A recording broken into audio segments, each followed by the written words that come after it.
Congrats, Titans! Chocomucho versus Australia ngayong araw na to. So, nag-warm up na nga ang ating Ubi Girls. For the focus na naman ni Mr. Cameraman si Dina. So, wala tayong magagawa dun, guys. Talagang paborito talaga ng cameraman si Dina Wong.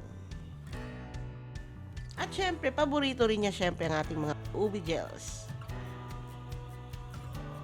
So, maganda yung laro nila ngayon. Panalo ngayon ng Titans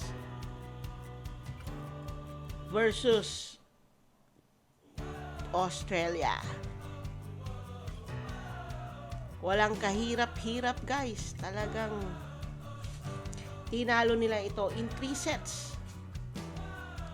Kita nyo naman, sulit na sulit talaga ang pagbiyahe ng Titans papuntang Vietnam.